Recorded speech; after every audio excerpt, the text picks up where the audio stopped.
नमस्कार मित्रांनो, बॉम्बे हायकोर्ट जे क्लर्क या पदासाठी भरती निघालेले त्या भरतीमध्ये अर्ज कसा करायचा त्याची संपूर्ण माहिती, लाईव्ह या ठिकाणी अर्ज प्रक्रिया आणि शॉर्टलिस्ट होण्यासाठी काय करावं लागेल, कशा पद्धतीने अर्ज करायचा याची संपूर्ण माहिती आपण या व्हिडिओमध्ये पाहणार आहोत। चला तर व्हिडिओला सुरुवात करूया। नमस्कार मित्रांनो, पुन्हा एक नवीन जाहिरात आली आहे। High court of judicature at Bombay clerk या पदासाठी वॅकन्सी आहे। या ठिकाणी क्लर्क पदासाठी वेतन असणार आहे S10 29,200 ते 92,300 म्हणजे पहिलं वेतन हे 50,000 ते 60,000 एवढं मिळणार आहे। या ठिकाणी अर्ज कसा करायचा सविस्तर माहिती पाहूयात।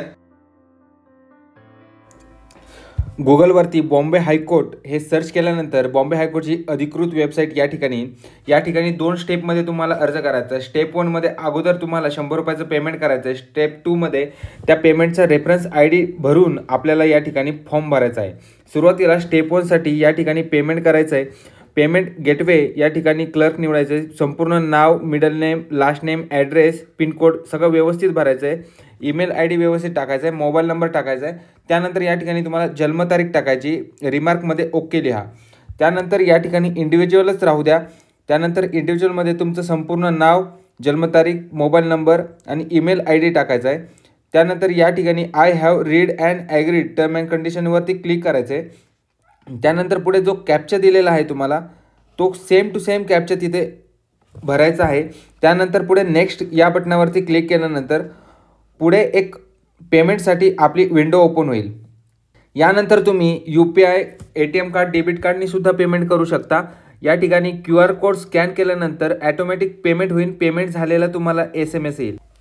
पेमेंट सक्सेसफुल झाल्यानंतर या ठिकाणी एक रेफरन्स नंबर येईल, तो रेफरन्स नंबर आपल्याला स्टेप 2 मध्ये ठेवायचा आहे। या ठिकाणी पेमेंटची स्लिपची प्रिंट काढून ठेवायची आहे।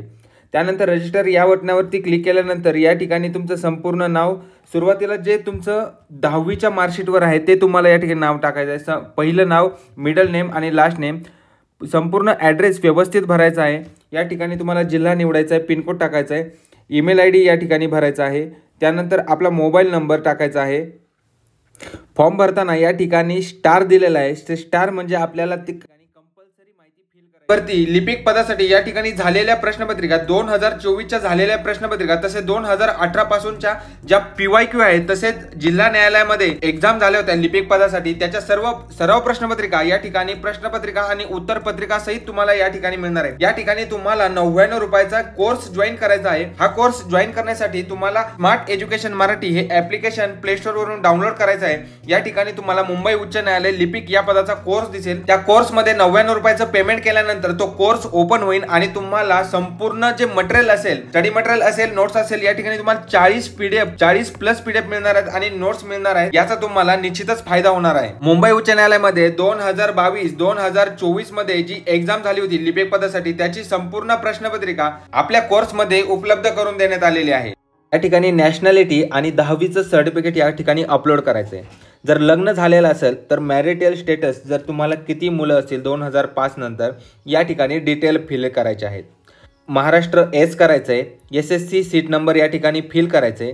त्यानंतर जर तुमच्याकडं जर तुम्ही सेंट्रल गव्हर्नमेंट असाल किंवा स्टेट, त्या ठिकाणी येस किंवा नो करू शकता।